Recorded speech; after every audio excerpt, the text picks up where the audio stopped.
자, 이번에는 우리가 수용 사용 방식에 대해서 나가도록 하겠습니다. 이 수용 사용 방식은요, 사업 방식 중에서 가격이 쌀 경우에 집단적으로 택지를 조성해서 공급하는 방식이다 하는 걸 머릿속에 이해하시면 되겠습니다. 그러면 우선 문제를 풀면서 하나하나 정리해 보도록 해봅시다. 제4절 수용 사용 방식. 그래서 1번 도시개발 법령상 토지 등의 수용 또는 사용 방식에 따른 도시개발 사업 시행에 관한 설명으로 옳은 것 그렇습니다. 1번 지방자치단체가 시행자인 경우 토지 상환 채권을 발행할 수 없다. 자, 분명히 틀렸으면 알 수 있겠죠. 자, 왜 그러냐면요.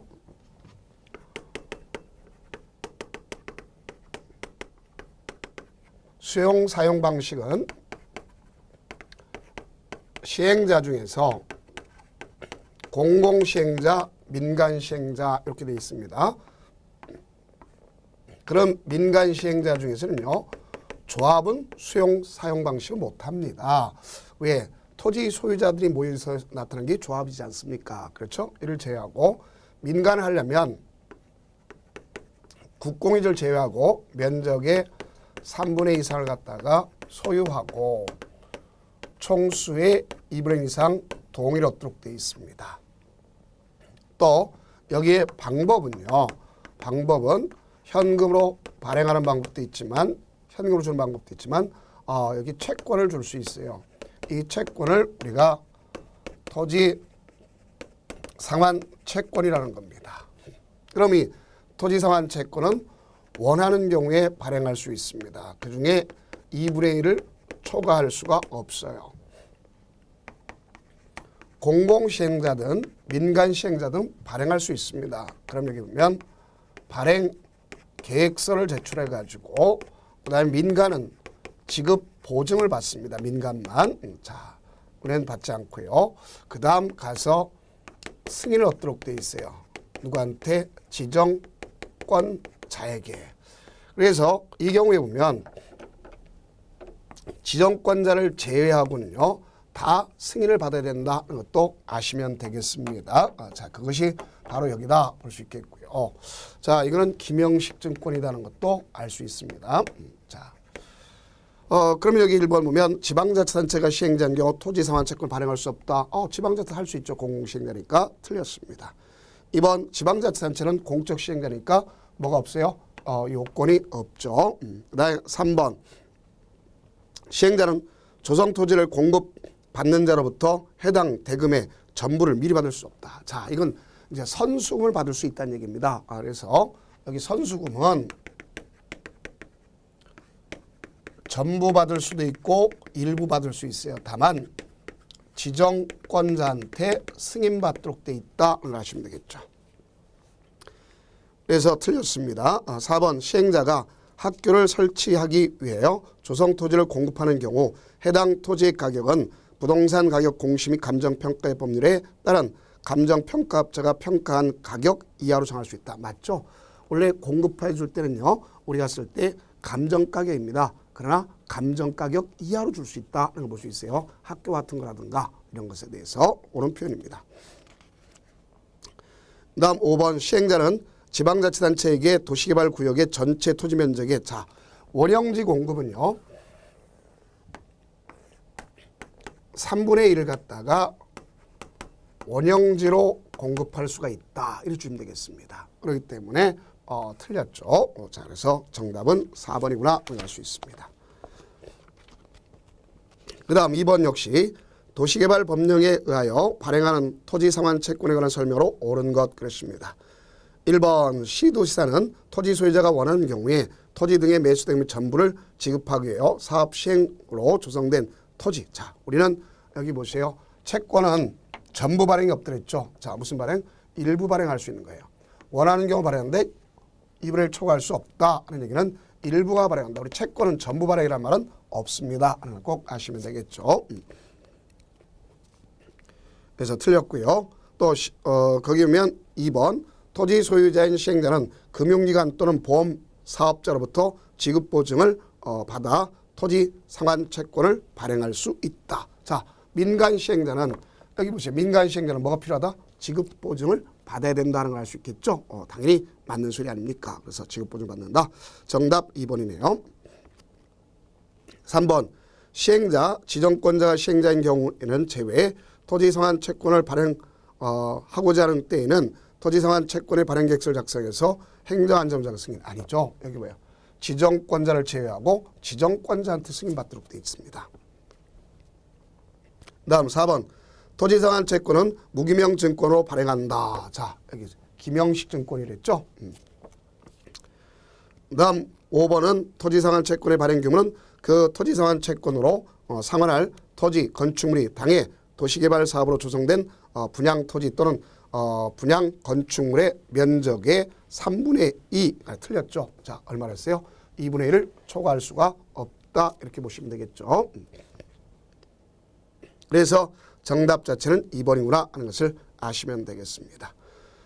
다음 3번 도시개발 법령상 수용 또는 사용 방식이 규정된 원형지에 대한 설명으로 틀린 것 그랬습니다. 자, 우리가 원형지란 말을 했죠. 있는 그대로 하는 것을 원형지라고 한다 하는 것을 아시면 되겠습니다. 그러면 요 있는 그대로 하는 원형지는 우리가 자연 친화적으로 하는 것임을 정확하게 이해하시면 되겠죠. 자, 그러면 1번 원형지로 공급될 수 있는 면적은 도시개발구역 전체 면적의 3분의 1 이내로 한다. 맞죠? 3분의 1 이내. 2번 시행자가 원형지를 공급하기 위해서 지정권자에게 승인 신청할 때는 원형지 공급 계획을 작성하여 함께 제출해야 된다. 당연히 맞습니다. 그 다음 3번 작성하는 원형지 공급 계획에는 원형지 개발자에 관한 사항과 원형지 공급 내용 등이 포함되어야 한다. 맞는 얘기죠. 그 다음 4번 원형지 개발자 국가 또는 지방자치를 제외하고 원형지에 대한 공사 완료 공일부터 5년 또는 원형지 공급 계약 체결부터 10년 중 먼저 끝난 기간에 원형지를 매각할 수 없다. 그랬습니다. 자, 다만 지정권자의 승인을 받은 경우는 예우를 한다. 맞는 표현이겠죠. 다음 5번 원형지 개발자의 선정은 수의 입찰 방법 아니죠. 분명히 자 원형지는요. 여기 원형지 개발자가 있습니다. 그래서 원형지를 갖다가 시행자가 공급을 해주죠. 누구한테 공급해 주냐면 원형지 공급 개발자가 있죠. 5가지가 있습니다. 그러면 첫째 국가 지방자치단체, 두 번째는 공공기관, 세 번째는 우리가 지방공사, 네 번째가 이들로부터 공모에 선정된 자. 자, 이들은 분명히 특정이 돼 있죠. 그렇기 때문에 공급할 때 여기는 수의 계약의 원칙이죠. 그러나 5가지를 했지 않습니까? 마지막에 있는 직접 모르다 하겠다를 아셔야 되겠죠. 직접 공장 용지나 학교 용지로 사용하겠다 이런 사람들은 경쟁 입찰하도록 되어 있습니다. 그러나 2회 이상 유찰됐다. 그러면 무슨 계약? 수의 계약 그래야 되겠죠. 자, 그래서 이런 경우를 볼 수 있습니다. 그러면 분명히 틀렸으면 알 수 있겠죠. 자, 우선 수의 계약이 원칙이고 여기 공장 용지나 학교 용지를 사용했다는 경쟁 입찰, 그리고 그 경쟁 입찰이 2회 이상 유찰되면 무슨 계약? 역시 수의 계약이다. 이렇게 보시면 되겠죠. 자, 그래서 정답은 5번이 틀렸음을 정확하게 알 수 있겠네요. 다음 4번 도시개발 법령상 조성 토지 등의 공급에 관한 설명으로 옳은 것은 그랬습니다. 공급의 설명 옳은 것 이걸 고르라는 얘기죠. 자, 1번 지정권자가 아닌 시행자가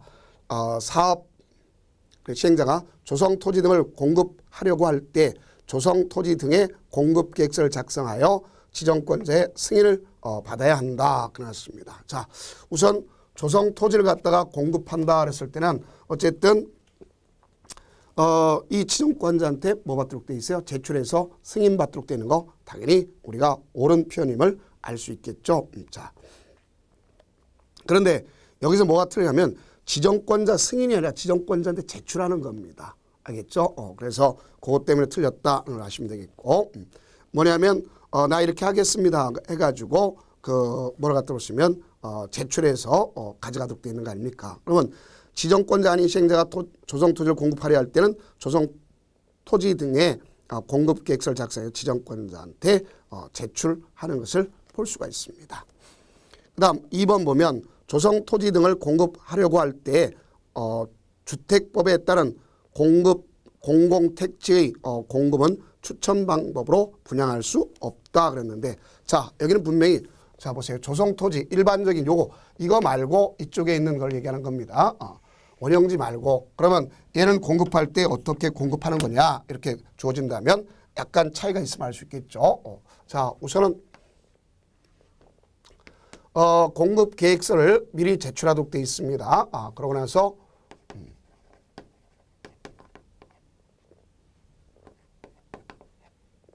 공급 계획서를 제출하도록 되어 있다 이렇게 보시면 되겠습니다. 자 여기 보면 제출하도록 되어 있어요. 그럼 이때 공급 방법은요 어떤 방법이냐, 원칙이 여기는 경쟁 입찰입니다. 경쟁 입찰. 그리고 예외적으로 두 가지가 있습니다. 추천 방식이 있겠고 수의 계약 방식이 있어요. 그래서 원형지랑 차이가 있다는 것을 아시면 되겠습니다. 그러면 이 중에 여기 보면 추천 방식 우리 이론 시간에 뭐라 하냐, 암기를 갖다가 단축 공장이라고 얘기 잘했죠. 330제곱미터 이하의 단독주택 용지, 그 다음에 국민주택 규모와 관련된 것, 또 임대주택, 그 다음에 공공택지, 공장 용지.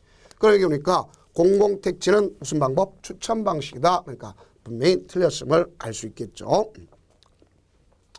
그 다음 3번 조성 토지 등의 가격 평가는 부동산 가격 공시 및 감정평가의 법률에 따라서 감정평가업자가 평가한 금액을 산술 평균한 금액으로 한다. 당연히 맞는 얘기 아닙니까 이게. 자,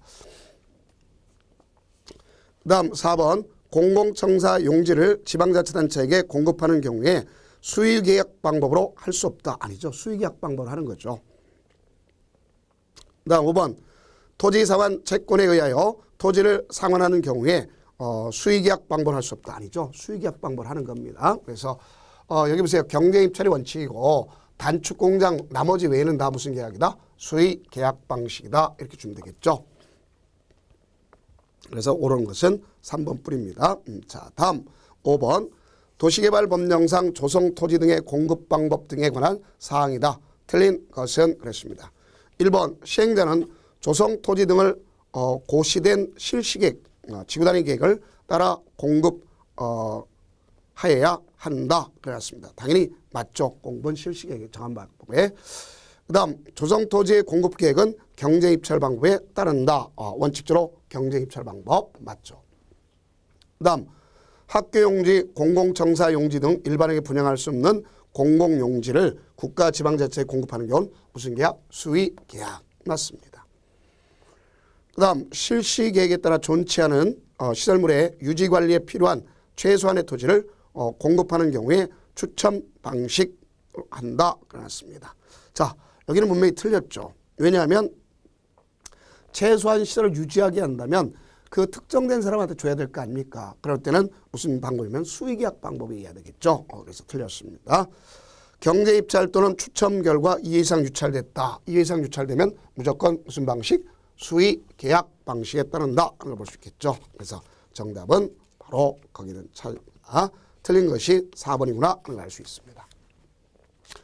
자, 이제 지금까지가 무슨 방식을 했습니까? 수용, 사용 방식을 했고요. 이제는 무슨 방식이냐면 환지 방식이 있다는 걸 알 수 있죠.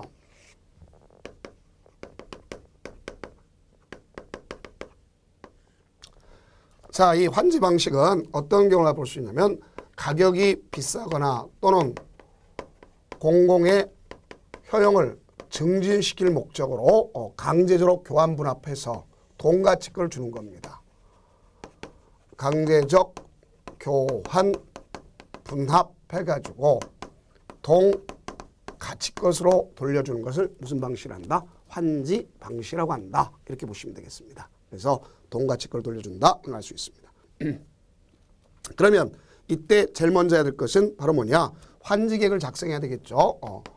그래서 환지계획은 누가 작성하면 시행자가 반드시 must 작성하도록 되어 있습니다. 그러면 환지계획 내용이 있겠고 환지계획 작성 기준이 있습니다. 근데 이 기준은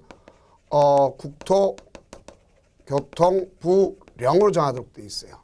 그래서 여기는 원칙이 무슨 주의냐면 절충주의가 있고 그거에 예외들이 많이 있다는 것을 아시면 되겠습니다. 자, 그러면 한번 봅시다. 1번 제5절 환지방식 1번 도시개발법령상 환지계획에 관한 설명 중 옳은 것은 그렇습니다. 1번 시행자는 도시개발 사업의 전부 또는 일부를 환지방식으로 시행하고자 하는 경우에는 필요시 환지계획을 작성할 수 있다. 틀렸죠. 자, 환지계획은 반드시 must 반드시 작성해야 된다 하는 것을 아시면 되겠죠. 다음 2번 시행자 지정권자인 시행자를 제외해 환지계획을 작성할 지정권자의 인가를 받는다. 아닙니다. 환지계획을 작성했잖아요. 그러면 여기 보세요. 공공시행자든 민간시행자든 다 환지계획을 작성하는 겁니다. 민간시행자든. 그러면 이를 갖다가 공람을 시켜요. 14일 이상 공람을 시킵니다. 그리고 가서 반영 여부를 갖다가 60일 내 통지를 해줘요. 근데 인가는 누구만 받느냐? 이게 중요한 거죠. 여기에는 우리가 비행정청 그래서 그 중에 비행정청만 그러니까 여기 국가나 지단체 빼놓고 그래서 비행정청만 누구한테 받느냐? 자, 제주도가 있죠. 그 다음 누가 있습니까? 시장, 군수, 구청장한테 인가받도록 돼 있는 겁니다. 그래서 자, 시장, 군수, 구청장한테 인가받도록 돼 있다. 이렇게 보시면 되겠습니다. 그래서 이것도 역시 틀렸음을 알 수 있겠죠. 지정권자가 아니라 비행정청만 누구한테? 자, 시장, 군수, 구청장한테 받는 거다. 이렇게 보면 되겠습니다. 다음 3번 인가받은 환지계획 내용을 변경하는 경우에 다시 인가받아야 하나 토지 소유자 간의 합의에 의해서 환지계획을 변경한 경우는 그러하지 아니한다. 맞습니다. 원래 경미하면 그냥 하는 것을 볼 수가 있습니다. 정답 바로 여기는 3번이 옳은 정답이네요. 다음 4번 시행자는 환지 방식이 정되는 도시개발 구역 안에 조성 토지 등을 가격을 평가하고자 할 때는 토지평가 여부의 심의를 거쳐 결정하되 미리 공인평가계를 평가하는 한 경우에는 그렇지 아니죠. 제일 먼저 감정평가업자한테 먼저 평가받고 그다음 거기 토지평가 여부에 심의를 거쳐서 결정해야 된다. 이렇게 하시면 되겠습니다. 그다음 5번 행정청이 아닌 시행자가 환지 계획을 인가 신청할 때는 자 여기 봐요. 여기 인가 신청할 때는 아무런 동의 요건이 필요가 없습니다. 알겠죠? 그래서 틀렸습니다. 그래서 옳은 것은 바로 3번 뿐이구나 알 수 있습니다. 2번 도시개발법령상 환지계획 작성 기준과 인가 절차에 대한 설명이다. 옳은 것은 그렇습니다. 1번 환지계획 인가 신청에 있어서는 동의는 필요 없다. 오, 바로 인가 신청 자체는 동의 필요 없는 거 맞죠? 다음 신청에 의해 환지를 지정하지 아니한 경우는 토지 소유자 아니죠. 여기 보세요. 여기 보면 예외로서 환지 부지정한다. 환지 부지정한다. 떠나겠다는 사람이잖아요. 그렇죠? 그러면 소유자가 있다면 반드시 거기에 임차권자 등이 있다. 그러면 여기는 임차권자 등의 동의가 반드시 필요한 겁니다. 반드시. 그래서 1번, 2번 틀렸습니다. 그 다음 과수한다. 그럼 과수한다. 그러면 우리가 과수해서 못 주겠다 그러면 부지정할 수 있단 말이에요. 직권으로. 직권을 못 줄 수 있습니다. 또 직권을 줄 수 있는 것이 뭐냐. 증감. 직권을 해줄 수 있겠죠. 과수해서 못 주겠다. 직권을 주는 겁니다. 그래서 틀렸고요. 입체 환지를 정함에 있어 토지서의 동의만이 아니라 임차권 동의는 틀렸습니다. 입체 환지는 이거는 신청에 의해서 하는 거예요. 그래서 개별적으로 통지하고 공고했다면 통지한 날로부터 30일에서 60일 단 20일 연장할 수가 있습니다. 그래서 신청에 의한 거다. 그렇게 보시면 되겠습니다. 그 다음 5번 토지의 가격평가에서 감정평가업자의 평가 후 토지평가협의회가 결정한다. 아니죠. 토지평가협의회 심의를 거쳐서 감정평가업자가 결정하는 것이다. 그래줘야 되겠죠. 그래서 옳은 것은 1번 뿐이네요. 다음 이제 환지 예정 지정 효과가 있겠죠. 자, 그걸 갖다 설명하도록 하겠습니다. 3번 도시개발법령상 환지 예정지 지정 효과 등에 관한 설명으로 틀린 것은 그렇습니다. 자, 우리가 환지 예정지란 건 왜 하는 거냐 하는 것을 이해하면 쉽게 문제를 접근할 수가 있습니다. 자, 그러면 환지 예정 지정하는 이유는요. 사업이 장기화에 따라서 사업이 장기화됐단 말이야. 그래서 이 사업 자체가 장기화됨에 따라서 뭘 갖다 볼 수 있느냐. 가장 중요한 것이 있겠죠. 자, 사건 제한을 최소화하게 해서 can 할 수 있는 겁니다. 해야 하는 게 아니라 할 수 있다. 이렇게 보시면 되겠습니다. 그래서 이건 절차는 바로 뭐냐. 가서 예정 지정하고 가서 그 사용을 개별적으로 통지하면 되는 거예요. 그래서 이때 요 예정 지정에서 요 사이에 이제 공람 기회를 주는 거고요. 개별적으로 통지하면 효과가 발생할 수 있어요. 그럼 효과는 어떤 효과가 생기는 거냐 그랬을 때 단순 지정 효과로서 종전 토지에 대해서 사용, 수익, 처분. 그러면 종전 토지에 대해서는 사용 수익을 못하고 종전권만 처분할 수 있는 겁니다. 그럼 여기에 따라서 새로운 토지권 사용할 수 있지 처분할 수는 없어요.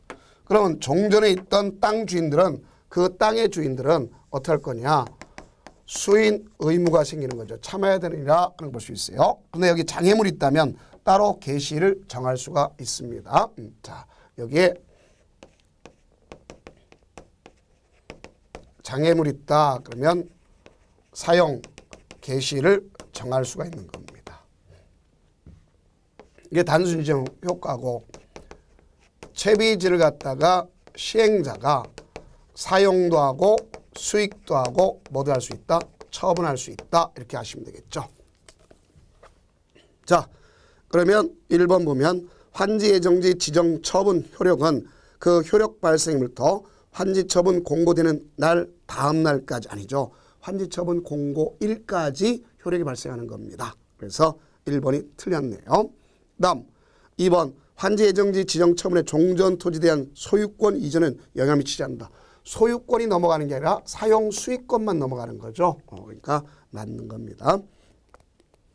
그 다음 환지 예정지 지정 효력이 발생하는 경우 해당 환지 예정지 종전 소유자와 임차권자 등은 종전 토지를 사용하거나 수익할 수 없고 그 토지를 환지 예정지로 지정받은 자의 권리를 방해할 수 없다. 자, 무슨 의미를 했어요? 그것이 수인 의무다 하는 것을 알 수 있겠죠.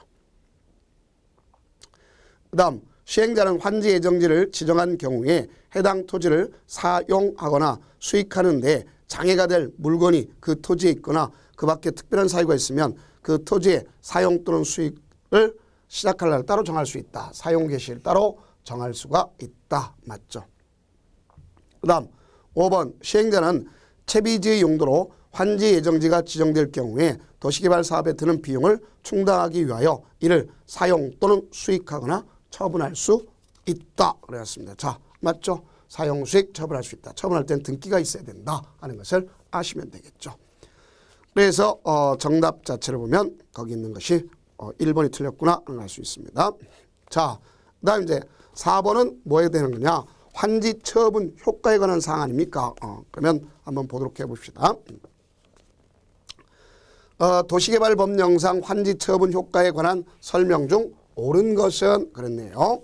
자, 그러면 환지처분하면 어떤 효과가 생기는가 한번 봅시다.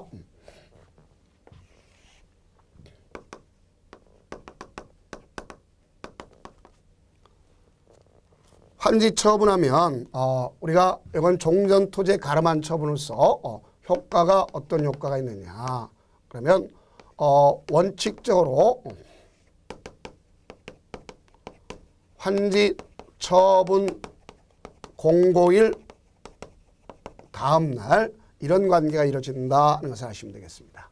자, 우선 권리관계가 이전되고 확정되는 게 원칙입니다. 어느 날? 다음 날. 알겠죠? 그 다음 뭐가 될 수 있냐면 채시보환. 자, 다음 날 채비지는 시행자한테, 보류지는 환지에서 정한 자한테 귀속되는 겁니다. 그 다음 입체 환지 처분이 이루어져요. 그래서 거기 있는 건축물의 일부와 토지의 일부로 다 귀속됩니다. 그러면서 또 하나는 바로 어떻게 볼 수 있느냐. 자, 여기 봅시다. 뭐로 다 이루어질 수 있느냐 그랬을 때, 자, 정리할 수 있는 게 있겠죠. 자, 이렇게 한번 보자고요. 여기 보면 저당권도 그대로 옮겨가는 것을 알 수가 있습니다. 그 다음 마지막으로 청산금이 확정돼요. 어느 날? 다음 날. 그러나 여기에 예외가 있다면 뭐가 있느냐. 권리관계 이전 확정에 대해서 예외가 있다면 이렇게 되는 것을 알 수가 있습니다. 우선 환지 부지정 토지는 누가 관리했죠? 시행자가 관리했잖아요. 그죠? 그래서 시행자가 관리했는데 이거는 환지 처분 공고 종료일에 소멸됩니다. 환지처분 공고 종료일에 소멸된다 하는 거 보세요. 환지 부지정 토지 떠나겠다는 사람 땅 이렇게 볼 수 있겠죠. 그 다음 행정상 재판상 전속 처분 있잖아요. 그러니까 거기만 딸린 전속 처분은 영향을 미치지 않는다.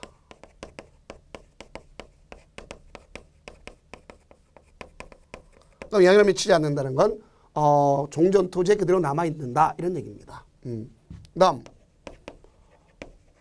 지역권 있잖아요. 지역권도 우리가 봤을 때 원칙적으로는 지역권은 종전 토지에 그대로 남아있는 거예요. 영향을 미치지 않는데 실익이 없을 경우, 자, 실익이 없을 경우 소멸되는 거예요. 환지처분 공고 종료일에 소멸된다. 이렇게 보시면 되겠습니다. 자, 그러면 옳은 것 그랬네요. 1번 환지계획에서 환지를 정하지 아니한 종전 토지에 있던 권리는 환지처분 공고된 날의 다음 날에 잡아봐요. 부지정권은 환지처분 공고일에 환지처분 공고 종료일에 끝난 날에 소멸돼야 되겠죠. 그래서 틀렸습니다. 다음 종전 토지에 대한 전세권, 지역권 등은 이전한다. 자, 봐봐요. 지역권은 옮겨가지 않습니다. 종전 토지에 남는 게 원칙이죠. 다음 3번 종전 토지에 대한 모든 행정상 처분이나 재판상 처분은 환지를 행정상 재판상 전속 처분은 그 토지에 남아있는 거죠. 영향을 미치지 않는 거죠. 다음 채비지는 시행자가 보류지는 환지계에서 정한 자가 각각 환지처분 공고된 날이 아니라 여기 보세요. 자, 채시보환은 어느 날? 다음 날 그래야 되겠죠. 그래서 다음 날 기속된다 이렇게 가져가야 되겠죠. 틀렸습니다. 다음 5번 환지 예정지가 채비지 용도로 지정된 경우 이미 처분된 채비지는 그 채비지를 매입한 자가 소유권 이전 등기를 마친 때 소유권을 취득한다. 맞네요. 미리 팔았단 말이에요. 어느 때 환지 예정 지정 이쪽으로 봅시다. 자, 여기 오면 사업 시행자가 사용도 수익도 처분한 자. 그럼 처분했을 땐 민법 186조 법률 행위에 의한 것으로서 등기가 돼야 물권 변동이 일어나는 겁니다. 그렇기 때문에 정답 5번 되겠습니다. 그렇지 않았으면 채시보환 다음 날 채비지는 시행자가 보류지는 환지 정한 자가 각각 기속된다. 그래서 해야 되겠죠. 자, 그래서 정답 5번이고요. 5번 도시개발법령상 규정된 청산금에 대한 내용으로 틀린 것 그랬습니다. 1번 청산금을 내야 할 자가 이를 내지 아니하면 국토교통부장 틀렸죠. 자, 청산금에 대해서 만약에 내야 되는데 이를 갖다가 내지 않는다. 그러면 어떻게 해야 되겠어요? 여기 국토교통장관은 국세체납 처분 예에 따라 징수할 수 있다. 자, 맞죠? 왜? 시행자가 국토장관이면 국토장관이 하는 거고, 알겠죠? 지방이면 지방세 외 수입에 관한 법률에 따라서 해줘야 될 거 아닙니까? 그래서 얼핏 보면 틀렸다고 생각할 수 있지만 그렇지 않습니다. 그다음 조합인 시행자는 자 시장구청장에게 청산금의 징수를 위탁할 수 있다. 맞습니다. 그러면 우리가 수수료를 줘야 되겠죠? 수수료 몇 프로를 줍니까? 감사하다고 4% 떠준다는 걸 분명히 우리가 배운 적이 있습니다. 그다음 민간 시행자 역시 맞죠? 4%. 그다음 4번 청산금을 받을 자가 주소 불명 등의 이유로 청산금을 받을 수 없거나 받기를 거부하면 그 청산금은 공탁할 수 있다. 맞죠? 그다음 청산금을 받을 권리나 징수할 권리는 환지처분 공고된 날로부터 5년간 행사하지 않으면 소멸 자 환지처분 공고된 날 그럼 틀렸죠. 왜? 환지처분 공고된 다음 날부터 해야 되겠죠. 그렇지 않고 그냥 그 말이 없다면 청산금을 받을 권리, 징수할 권리는 5년간 행사하지 않으면 소멸된다. 이렇게 하는 게 더 정확한 표현이겠죠. 그래서 분명히 틀렸습니다. 그래서 정답 몇 번? 5번이다 하는 걸 정확하게 좀 인지해 두시기 바랍니다. 자, 다음 6번 도시개발법령상 그 준공검사와 관련된 내용으로 옳은 것 그랬습니다. 1번 시행자가 도시개발 사업이 공사를 끝난 때는 공사 완료 보고서를 작성해서 자 시장구청장에게 준공검사 아니죠. 자 이거는 누구한테 받아야 돼? 지정권자한테 받아야 되겠죠. 그래서 틀렸습니다. 그다음 2번 준공검사를 위하여 필요하면 관계행정기관, 공공기관, 연구기관 그 밖에 전문기관에 의뢰해 준공검사할 수 없다. 아니죠. 의뢰할 수 있지 않습니까? 그다음 3번 준공검사는 공사가 완료된 경우에 해야 할 절차이므로 공사가 전부 끝나기 전에 끝난 부분에 대해서 준공검사 할 수 아니죠. 부분적으로 뭐 할 수 있어요? 임시다 할 수 있는 거 아닙니까? 그래서 역시 틀렸음을 알 수가 있습니다. 그 다음 4번 지정권자가 시행자인 경우 그 시행자는 도시개발 사업의 공사를 완료한 때에는 공사 완료 공고하여야 한다. 맞죠? 공사 완료 공고하고 그렇죠? 그러고 나서 우리가 이를 갖다가 10살 이상 공람시켜요. 그리고 의견 제출할 수 있는 기회를 주고 그게 없을 때는 바로 준공 검사 받죠. 누구한테? 지정권자한테. 이렇게 보면 되겠죠. 5번 준공 검사 전 또는 공사 완료 공고 전에는 채비지를 포함한 조성 토지 등을 사용할 수 없다. 아니죠. 자, 채비지를 제외하고 사용할 수 없다. 해야 돼요. 채비지는 여기 있지 않습니까? 환지 예정 지정했으면 시행자한테 사용 수익하고 뭐 할 수 있다? 처분할 수 있다 하는 걸 배웠지 않습니까? 그래서 바로 틀렸네요. 그래서 옳은 것은 4번 뿐이구나 알 수 있습니다. 그 다음 이제 7번 이제 마지막 문제네요. 도시개발법령상 도시개발 채권에 관한 설명 중 틀린 것 그랬습니다. 지방자치는 장 결국 따지면 누구죠? 시도지사죠. 도시개발 사업 또는 도시군 계획시설 사업에 필요한 자금을 조달하기 위해 도시개발 채권을 발행할 수 있다. 맞는 겁니다. 그 다음 2번 도시개발 채권의 상환은 발행일부터 5년 내지 10년 범위 내에서 시도의 조례로 정할 수 있다. 맞습니다. 그 다음 3번 도시개발 채권은 공사채 등록법 규정에 의하여 등록기관에 등록하여 발행하거나 무기명 증권으로 발행할 수 있으며 자 당연히 무기명 증권으로 발행할 수 있죠. 발행 방법에 관하여 필요한 세부적인 사항은 시도조례로 정한다. 맞습니다. 근데 4번이 틀렸네요. 왜 4번이 틀렸냐? 그래 봤을 때 지방자치장은 도시개발 채권을 발행하고자 하는 경우에 국토교통부 장관의 승인을 틀렸죠. 국토교통부 장관이 아니라 누구죠? 행정안전부 장관한테 승인을 얻어야 되겠죠. 그래서 틀렸음을 알 수 있습니다. 행정안전부. 그래서 틀렸고요. 그다음 도시개발 채권의 소멸시효는 상환일부터 기산하여 원금은 5년, 이자는 2년. 맞죠? 그렇게 됩니다. 자, 그럼 여기까지가 이제 도시개발법을 했고, 이제 도시 및 주거환경 정비법과 관련된 문제를 풀도록 하겠습니다.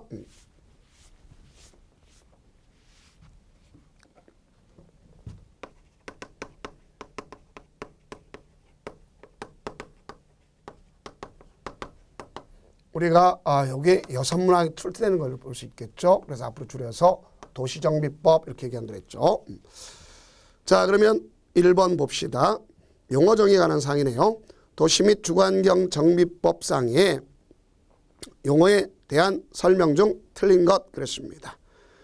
자, 1번 보면 정비사업은 이 법에서 정한 절차에 따라 도시 기능을 회복하기 위하여 정비구역 안에 기반시설을 정비하고 주택 등 건축물을 개량하거나 건설한 일정 사업을 말한다. 그래놨습니다. 자, 여기 보면 분명히 우리가 되는 것이고, 주거환경 개선 사업이란 도시 저속 주민이 집단적으로 거주하는 정비 기반시설이 극히 열악하고 노후불량 건축물이 과도하게 밀집한 지역에 주거환경을 개선하거나 단독주택 및 다세대 주택이 밀집한 지역에서 정비 기반시설과 공동 이용시설 확충을 통한 주거환경을 보전 정비 개량에 의한 사업이다. 맞는 얘기죠. 다음 3번 주거환경 개선 사업 및 재개발 사업의 경우는 정비구역에 위치한 토지 또는 건축물의 소유자 또는 지상권자를 말한다. 자, 맞죠. 그러나 4번이 왜 틀렸느냐. 재건축 사업이다 그래놨습니다. 그러면 여기 토지 등 소유자를 갖다 얘기할 때 방금 얘기했던 것처럼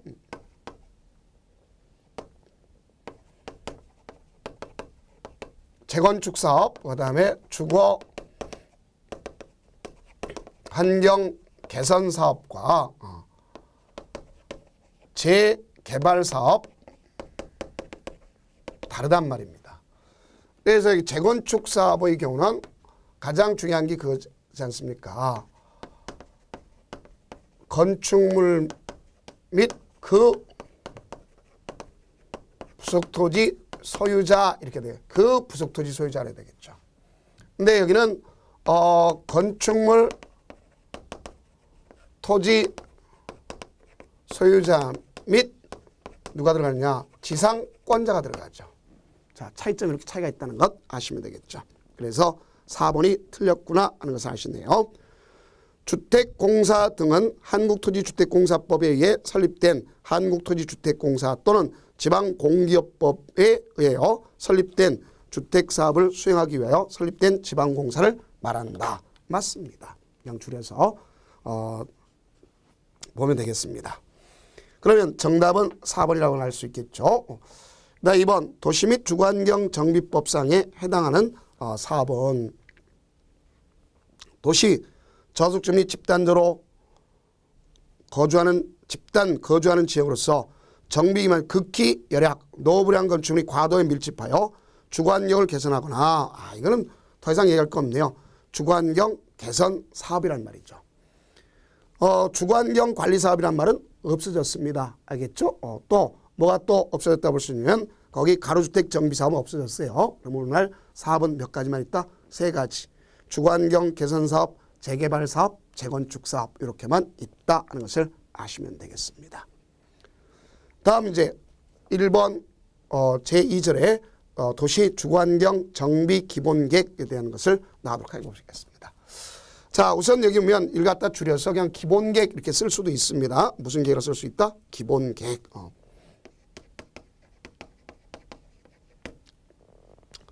기본계획은 우선 수립권자가 있습니다. 그래서 수립권자가 누구냐? 그러면 특광자시장이 있습니다. 그래서 특별시, 광역시, 자는 머스트고 여기 시장 중에서는 대도시 시장 반드시 머스트입니다. 반드시 수립하도록 되어 있어요. 그러나 우리가 일반 시장 있지 않습니까? 일반 시장은 도지사가 필요를 인정을 해줘야 도지사가 필요를 인정해줘야 그때 가서 할 수 있겠고 나중에 했다면 승인을 받아야 돼요. 그런데 여기는 대도시장은 승인받을 필요가 없는 겁니다.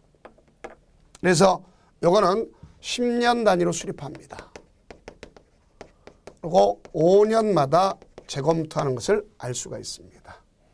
그 여기는 수립 절차 전에 주민한테 공람에서 이 공람은 14일 이상 하도록 되어 있어요. 그 다음에 의회 의견을 듣도록 되어 있습니다. 의회 의견은 60일 도가 되면 받지 않아도 돼요. 생략할 수 있어요. 그래서 요래 가지고 수립을 합니다. 수립했으면 이제 협의 심의를 거쳐요. 그리고 여기 오면 자체적으로 확정했던가 승인 다 받는 게 아니고 그러면 이걸 갖다가 고시하고 보고한다 하는 것을 아시면 되겠죠. 자, 그러면 그거 보니까 전체적으로 얘기했네요. 그러면 1번 보도록 해봅시다. 도시 및 주거환경 정비 법령상 도시 및 주거환경 정비 기본방침. 자, 기본방침 누가 하는 거죠? 국토장관이 하는 겁니다. 10년 단위라고 5년마다 재검토하는 것을 알 수 있어요. 그러면 1번은 맞는 소리네요. 국토교통장관은 도시 및 주거환경 개선을 위해서 10년마다 기본방침을 수립한다. 맞고요. 다음에 5년 재검토하도록 되어 있습니다. 다음 도시 주거환경 정비 기본계획, 기본계획은 여기 특광자 시장이 하는다 그랬죠. 다음 정비계획에 관한 설명이다. 틀린 것 그렇습니다. 자, 기본방침에는 노후불량 주거지 조사, 개선 계획 수립에 관한 사항이 포함되어야 한다. 맞죠. 다음 특광자 시장은 도시 주거환경 정비 기본계획을 10년 단위로 수립해야 된다. 맞는 얘기 아닙니까? 다음 도시 주거환경 정비 기본계획에는 정비예정구역 계략적 범위와 단계별 사업 추진계획 관한 사항이 포함되어야 한다. 맞죠? 그러면 정비계획의 수립권자 범위에 틀렸죠. 왜? 정비계획은 이제 뭐라고 합니까? 입안권자라고 얘기하죠. 자, 그래서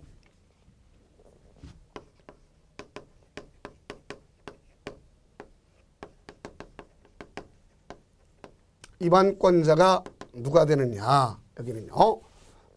시장 군수, 시장 군수 구청장 등이라는 게 있어요.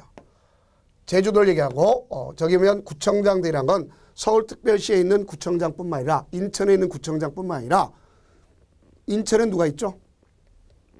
옹진 군수, 강하 군수가 있죠. 이 사람을 합쳐서 구청장 등이라고 쓰는 것이다. 그런 것을 아시면 되겠죠. 그래서 이것은 분명히 틀렸음을 알 수 있네요. 자, 그렇기 때문에 정답 자체는 5번이 틀렸다 하는 것을 정확하게 인지하면 되겠죠. 다음 2번 도시 및 주거환경 정비법상 도시 주거환경 정비 기본계획 이하 기본계획에 관한 설명으로 틀린 것 그렇습니다. 1번이 틀렸네요. 수립권자는 원칙적으로 누구나 된다 했어요? 여기 있네요. 수립권자 원칙적으로 특광자 시장이 되는 걸 아닙니까? 예외적으로 천재지변이 있는 경우 국토장관 수립하는 게 하나도 없습니다. 자, 천재지변이 있으면 이 기본계획 자체를 필요가 없어요. 기본계획 자체가 필요가 없습니다. 자, 다음 2번 서울특별시와 광역시를 제외한 인구 50만 이상 대도시가 아닌 경우 도지사가 기본계획 수립이 필요하다고 인정하는 시를 제외하고는 기본계획을 수립하지 아니할 수 있다. 맞는 얘기죠. 자, 기본계획은 10년 단위 수립한다. 맞죠? 시장, 대도시장을 제외하고는 기본계획을 수립하거나 변경할 때 도지사의 승인을 얻어야 된다. 맞습니다. 기본계획 수립권자는 기본계획에 대하여 5년마다 타당성 여부를 검토하여 그 결과를 기본계획에 반영하여야 한다. 맞는 얘기 아닙니까? 자, 그러면 이제 정비계획 및 정비구역에 관한 사항 아닙니까? 자, 그럼 정비계획은 누가 한다 그랬죠? 입안권자가 하는 거 아닙니까? 그래서 입안권자가 해야 되는데 만약에 이걸 갖다가 안 하더라 그러면 여기 제한할 수가 있어요. 제한은 누가 하는 거냐? 토지 등 소유자가 할 수 있어요. 누가 한다? 토지 등 소유자. 그리고 여기 오면 천재 지변 등이다 그러면 시행자가 되려는 자가 제한을 갖다가 할 수 있습니다. 그럼 제한하게 되면 그 내용을 대개 며칠 내 처리해 줄 것이냐 그러면 60일 내 처리해 주고 1회 안에서 30일 연장할 수가 있도록 되어 있습니다. 정비계획도 역시 우리가 보게 되면 주민 설명회라고 역시 공람을 시켜요. 여기는 앞서와 달리 30일 이상 되는 것을 알 수 있습니다. 그리고 지방의회 의견 듣습니다. 역시 의회 의견 60일이 도과되면 어찌 않아도 되는 거예요. 그래서 이렇게 해가지고 신청, 소위 요청하다 할 수 있어요. 요청은 누가 요청하는 거냐? 바로 여기 있는 요 사람이 요청하는 거예요. 구청장 등이 지정권자인 구청장 등이 특별시 광역시장한테 하는 거죠. 왜? 이 사람이 지정권자니까.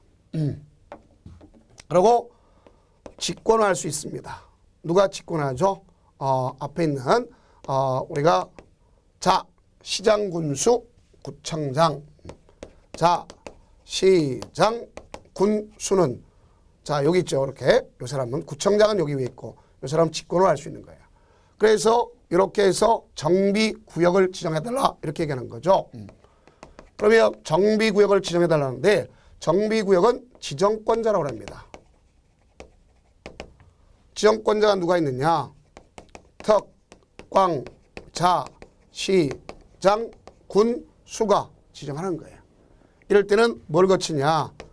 심의 거쳐서 지정해서 고시하면 되는 겁니다.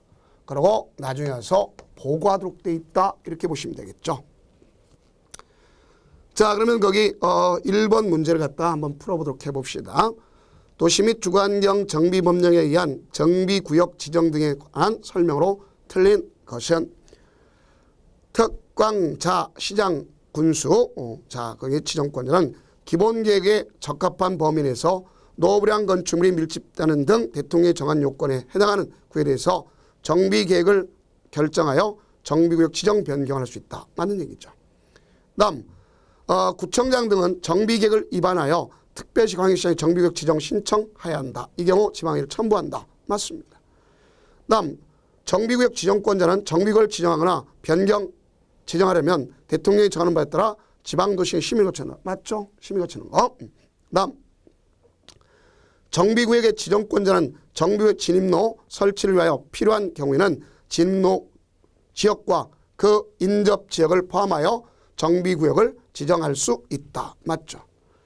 다음 5번 정비구역 지정 또는 변경 지정에 대한 고시가 있는 경우 당해 정비구역 및 정비계획은 국토의 계획 및 법률에 의한 지구단위 계획구역으로만 결정. 아니죠. 지구단위 계획구역 및 지구단위 계획 다 되는 겁니다. 알겠죠? 양쪽 다가 다 된다는 걸 알 수 있습니다. 그래서 5번이 틀렸네요. 그 다음 2번 도시 및 주거환경 정비법령상 정비계획 위반 제한에 관한 내용이다. 틀린 것은 그렇습니다. 토지 등 소유자는 단계별 정비사업 추진계획상 정비계획 수립 시기야. 자, 요게 틀렸죠. 자, 우리가 1년 이상 경과됐다. 이렇게 되면 되겠죠. 그냥 경과됐다. 그러면 되겠죠. 2년. 그래서 요게 틀렸습니다. 또 불구하고 정비계획 수립되지 아니한 경우 정비계획 위반을 제한할 수 있다.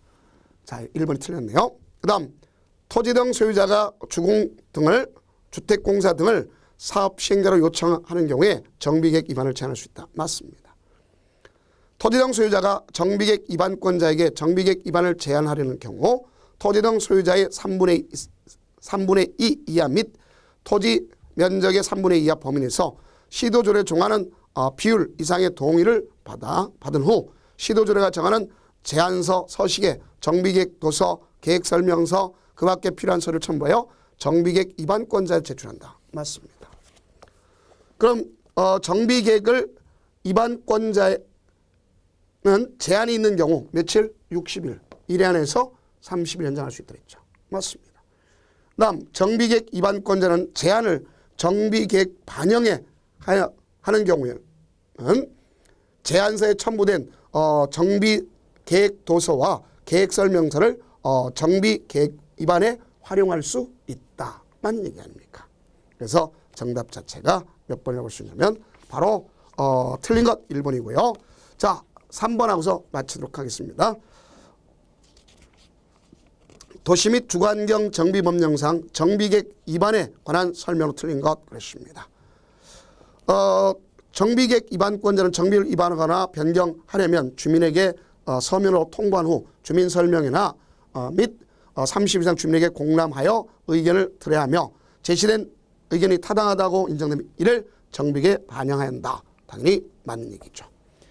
정비계획 위반권자는 주민 공람과 함께 지방의회 의견을 들어야 한다. 이 경우 지방의회는 정비계획 위반권자가 정비계획 통지한 날부터 60일 이내에 의견을 제시해야 하며 의견 제시 없이 60일이 지난 경우 이의가 없는 것을 본다. 맞습니다. 다음에 3번 대통령령으로 정하는 경미한 사항을 변경하는 경우 주민에 대해서 서면 통보, 주민설명회, 주민공람 및 지방의회 의견 청취 절차를 거치지 아니할 수 있다. 맞는 얘기죠. 다음 정비계획에는 도시군 계획시설의 설치계획, 또 공동 이용시설 설치계획 등이 내용으로 포함한다. 맞습니다. 다음 5번 정비계획 작성 기준은 작성 기준은 누가 정하는 거죠? 우리 특별한 사람난 국토교통부 장관이 이를 갖다가 고시해야 되겠죠. 그래서 정답은 바로 5번이 틀렸다 하는 것을 아시면 되겠습니다. 그러면 이제 잠시 쉬었다가 그 6번, 4번서부터 나가도록 하겠습니다. 고생 많으셨습니다.